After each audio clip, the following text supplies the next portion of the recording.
మీకు ఎందుకన్నా అంత అక్కస్ ఎందుకు కాసిం సార్ అంటే ఎందుకు అంత అక్కస్ వెలగక్తా ఉన్నారు? కొంతమంది మాదే ఉద్యోగుల పేరుతోని ముఖ్యమంత్రి రేవంత్ రెడ్డికి సన్మానం చేయాలనుకుంటున్నారు. దానికి మందకృష్ణన్నే మన జాతి నాయకుడు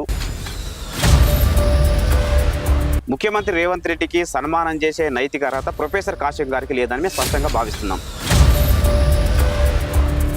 ఎటకేలకు రేవంత్ రెడ్డి ముందుకొచ్చి 9% ఇచ్చిండు. మొన్న సభలో ఏమన్నాడు?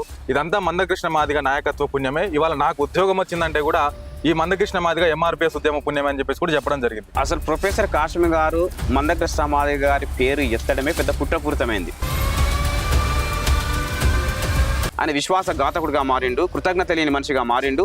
జాతి ఉద్యమాన్ని దెబ్బతీయడానికి జాతి ఉద్యోగులను పనంగా పెట్టి తన స్వార్థ రాజకీయ ప్రయోజనాలు నెరవేర్చుకునే ప్రయత్నం తప్ప ఇందులో కాసిం గారికి ఏమాత్రం నీతి నిజాయితీ లేదనే విషయం మేము స్పష్టంగా ఉస్మానియా యూనివర్సిటీకి వచ్చినప్పుడు కూడా కొంత రేవంత్ రెడ్డిని పొగడము, కాంగ్రెస్ ప్రభుత్వాన్ని ముఖ్యంగా రేవంత్ రెడ్డిని భుజాల మీద ఎత్తుకొని మోయడాన్ని ఎట్లా చూస్తుంటే దీని వెనకాల ఏమన్నా రాజకీయ కోణం దాగుందా? ప్రొఫెసర్ కాసిం గారు ఇంతకు ముందు విప్లవకారుడు.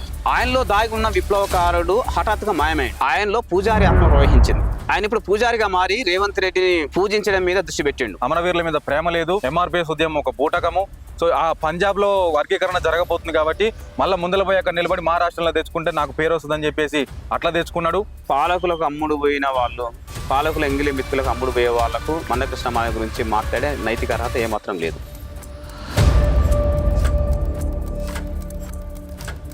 ఎవరికి తల వంచండి, పాలకుల ముందు అసలు తల వంచదు.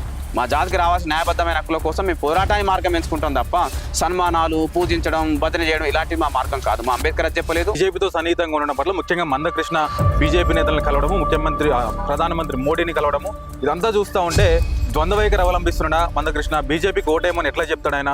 ఒకవేళ బీజేపీకి మందకృష్ణ మీద అంత ప్రేమే ఉంటే మొన్న పార్లమెంట్లో బిల్లు పెట్టాలి కదా వర్గీకరణ మీద. అవగాహన లేని వాళ్ళు, అజ్ఞానులు పార్లమెంట్లో చట్టం కావాలని మాట్లాడతారు. సుప్రీంకోర్టు గైడ్లైన్స్ చాలా స్పష్టంగా చదువుకోండి.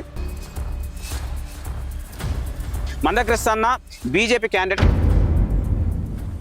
దీన్ని సమాజం అంతా గమనించాలని చెప్పేసి నేను విజ్ఞప్తి చేస్తున్నాను.